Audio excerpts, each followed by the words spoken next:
여러분 안녕하십니까? 판사 출신으로 한국헌법학회장과 경북대 법학전문대학원 교수를 지낸 신평 변호사가 집권여당인 국민의힘 한동훈 대표에 대한 사불가론을 내세우면서 차기 대선 후보로서의 자질을 비판했습니다. 신 변호사는 한동훈 대표가 지역기반 부재, 뚜렷한 상징자본의 부재, 외모에 대한 집착, 그리고 처가 리스크 문제로 차기 대선 후보로 나선다면 반드시 실패할 것이라고 예측하면서 그동안 한동훈을 띄우는데 거의 올인해온 일부 보수 언론의 각성을 촉구했습니다. 그는 특히 한동훈 대표 체제가 계속되면 보수의 분열의 내상이 더욱 깊어질 것이고, 만약 한 대표가 대선 후보가 되면 대선은 필패로 끝날 것이며, 또 그로 인해서 박근혜 탄핵 정국 이후에 벌어진 보수의 괴멸에 이은 제2의 보수의 괴멸 현상이 일어날 것이라고 우려했습니다.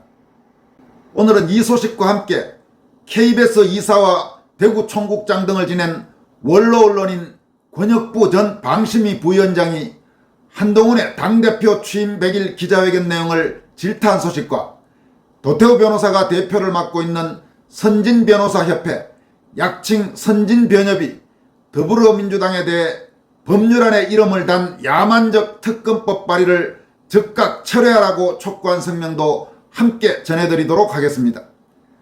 먼저 신평 변호사는 최근 자신의 소셜미디어 게시글과 KBS 출연을 통해 한동훈 사불가론을 주장했습니다. 신 변호사는 보수 언론의 주류는 한동훈 국민의힘 대표를 띄우는데 거의 올인해왔다. 그러나 보수 진영 일각에서는 그를 향해 온갖 험한 말을 쏟으며 비난한다고 현 상황을 진단했습니다. 이어서 과연 그는 2027년에 차기 대선 후보가 될 수 있을 것인가?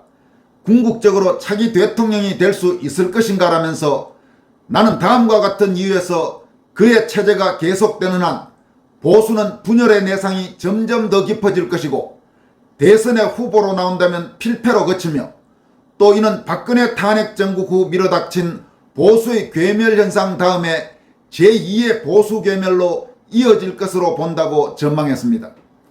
신 변호사는 한동훈 사불가론의 첫째 요소로 지역 기반의 부재를 들면서 한 대표는 뚜렷한 지역 기반이 없다. 보수의 본진이라고 할 수 있는 이른바 TK 지역에서는 그와 윤 대통령 간의 불화가 노정될수록 그에게 점점 더 배신자의 손가락질을 강하게 할 것이다. 이 지역의 정서는 그런 행위에 대해서 집요하다고 할 정도로 가혹한 징치를 한다.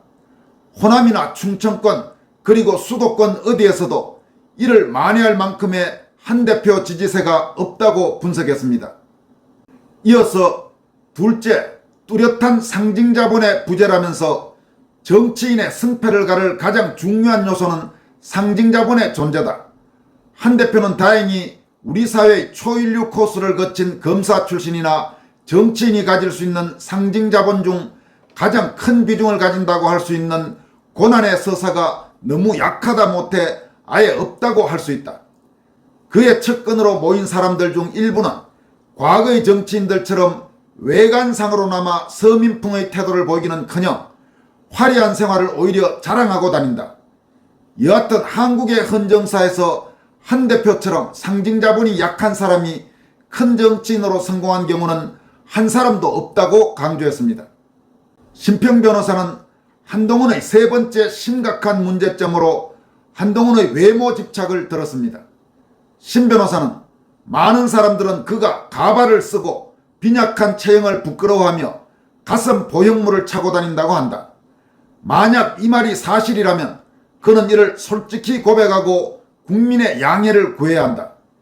적어도 민주국가 정치 지도자 중에서 그처럼 외모에 집착하며 실제와 한참 다른 외모를 몰래 꾸미고 다니는 사람은 없다.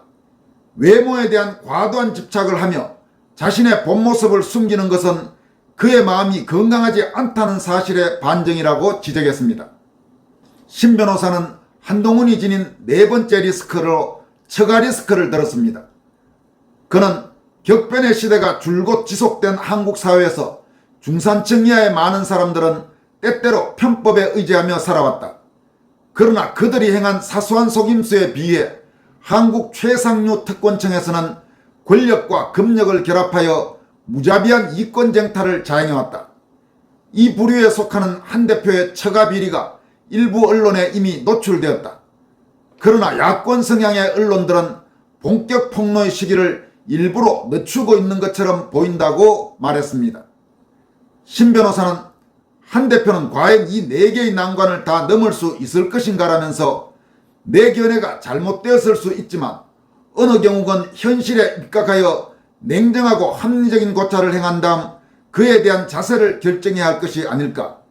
일부 보수 언론에 꼭 해주고 싶은 말이라고 마무리했습니다. 여러분, 지금 심평 변호사가 마지막에 일부 보수 언론에 꼭 해주고 싶은 말이다 이렇게 말한 것은 현재 조선동아중앙일보를 비롯한 한국의 주요 언론들, 좌편향 언론들은 아예 말할 필요도 없습니다만은 박근혜 대통령 부당 탄핵 때도 상당히 큰 영향을 미쳤던 이른바 한국의 주류 언론들이 대체로 윤석열 대통령에 대해서 지나칠 정도로 공격하고 반대로 지금까지 한동훈을 띄우는 보도를 계속해 왔다는 지적이 적지 않습니다. 지금 심평 변호사는 소위 보수 언론에 대해서 당신들의 그런 스탠스가 과연 제대로 된 것인가, 그리고 차기 대선에서 좌익 정권의 등장을 막는데 도움이 되는 보도 행태인지 한번 제대로 되돌아보라, 이렇게 지적을 하고 있는 것으로 볼 수 있습니다. 이어서 살펴볼 소식도 한동훈 관련 소식입니다. KBS 이사와 KBS 대구 총국장 등을 지낸 권혁부 전 방심위 부위원장은 한동훈 당대표 취임 100일 회견을 지켜본 뒤 자신의 소셜미디어에 올린 글을 통해서 따끔하게 질타했습니다. 권혁부 전 방심위 부위원장은 먼저 한동훈 당대표 취임 100일 회견 자랑에 잘난 채뿐이더라. 청년 타령에 삐뚤어진 청년들에게 바람만 잔뜩 집어넣더라. 보수의 장래가 청년에 있다는 청년 되풀이는 여전했다. 우리 청년 정치 지망생 대부분 보수의 반대로 머리가 굳어진 현실을 몰라서 청년 타령인지 모르나 중도몰이 산토끼 사냥의 흠앙 표출 같더라. 보수가 아니면서 보수인 척 하는 것, 이미 뽀록이 난 줄 몰라서인지 가식처럼 다가왔다고 질타했습니다. 그는 이어서 나는 잘하는데 용산이 삐딱선이라는 속내도 교묘히 담았더라. 기자회견 워딩에 생소한 용어를 여러 번 여러 군데 사용하던데 무식한 탓인지 무슨 말인지 잘 모르겠더라. 금투세 폐지 등 생활민생을 얘기하면서 우상향, 상승경제, 격차 해소라는 용어를 강조하던데 우상향은 뭐고 좌상향은 없는지 아리송하더라. 경제발전도 아닌 상승경제는 뭔지 혹 좌적 청년총회 조언은 아닌지 몰라 의문만 남더라. 격차 해소는 비대위원장 시절 가는 곳마다 강조하던데 직종 간, 직급 간, 지역 간, 성별 간 격차를 해소하겠다는 말인지 이런 말 한다고 똑똑하고 유능하게 보이는 것은 아니라는 것쯤은 알 것도 같은데라고 말했습니다. 권혁부 전 방심위 부위원장은 원고를 보고 하는 연설을 캄프라지 하느라 고개를 들었다 숙였다를 자주 되풀이하는 것을 보니 머리며 안경이며 구두며 어깨 가슴 뽕의 위장 냄새는 여전해 보이더라. 우상향 상승 경제는 처음 듣는다. 경제가 물가나 주가처럼 올랐다 내렸다는 것처럼 상승과 하락도 하는지 모르지만 경제 좀 상승시켜봐라. 비전이라고는 일체 없는 종이짝 같은 100일 회견을 보고 많이 컸구나 하는 생각이 들었다. 빈수레가 요란한 법이다 라고 일침을 가했습니다. 오늘 마지막으로 전해드릴 소식은 도태우 변호사가 대표를 맡고 있는 선진변협이 발표한 법률안에 이름을 단 야만적 특검법 발의를 즉각 철회하라는 제목의 성명입니다. 선진변협은 이 성명에서 다음과 같이 밝혔습니다. 1. 지난 10월 17일 더불어민주당 김용민 의원은 169인의 찬성을 얻어 윤석열 대통령 배우자 김건희의 주가조작 사건 등의 진상규명을 위한 특별검사 임명 등에 관한 법률안을 재발의했다. 유사한 특검법이 야당 주도로 본회의를 2차례 통과했지만 대통령의 제2요구권 즉 거부권 행사에 따라 국회에서 재표결이 부결되며 폐기된 바 있다. 이번은 위헌적인 요소가 더욱 강화된 동종의 특검법을 세 번째 발의하는 것이다.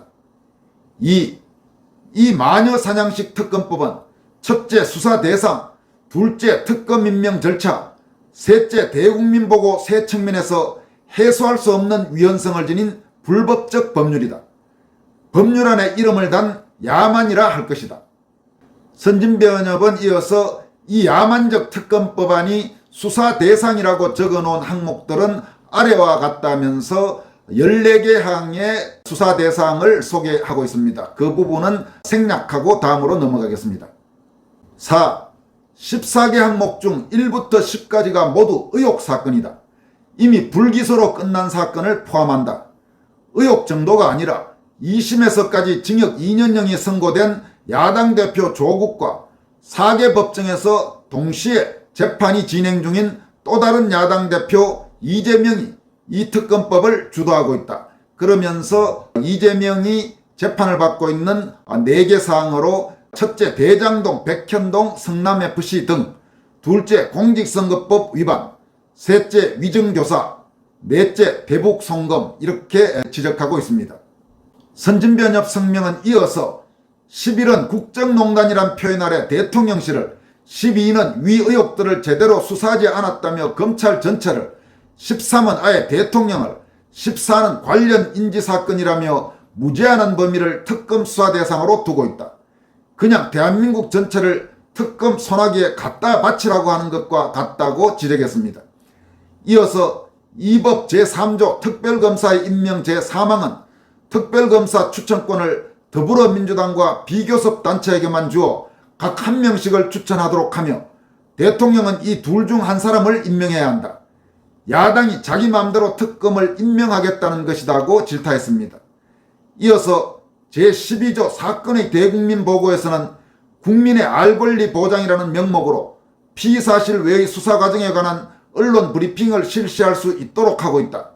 특검 브리핑을 빙자하여 무제한 대국민 선동의 문을 열라는 것이다 라고 강도 높게 비판했습니다. 성명은 이어서 고등검사장 대우의 특검, 검사장 대우의 특검보 4명, 파견검사 30명, 상급부터 5급까지 대우의 특별수사관 60명 등 모두 국민의 혈세 부담이다라면서 말이 법률안이지 이것은 문명의 소산이 아니라 야만적 찍어 누르기에 불과하다. 어떤 부당함도 자기파 사람들로부터 박수를 빼앗아갈 수 없고 어떤 결백도 반대파의 중상으로부터 그들을 보호할 수 없다. 파벌은 모든 정념을 부채질할 뿐만 아니라 자제력과 명예심과 수치심을 제거하는 경향이 있기 때문이다라는 데이비드 휴움의 경고를 소개했습니다.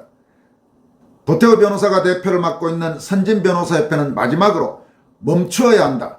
이재명, 조국 대표로 대표되는 야만의 행보에 대한민국 문명화의 유산이 송두리째 파괴되도록 놓아두어서는 안 된다. 각자 자신의 자리에서 저항하자. 이것은 여당, 야당의 문제가 아니다라고 성명을 마무리했습니다. 여러분, 이재명과 조국이 이끄는 저질 좌익 야당들의 행태가 저렇습니다. 그런데 저런 야당과 맞서야 할 집권 여당인 국민의힘을 이끌고 있는 한동훈은 도대체 지금 어떤 행보를 보이고 있습니까? 한동훈은 도대체 어느 정당의 대표입니까? 지금까지 권순할TV였습니다. 고맙습니다.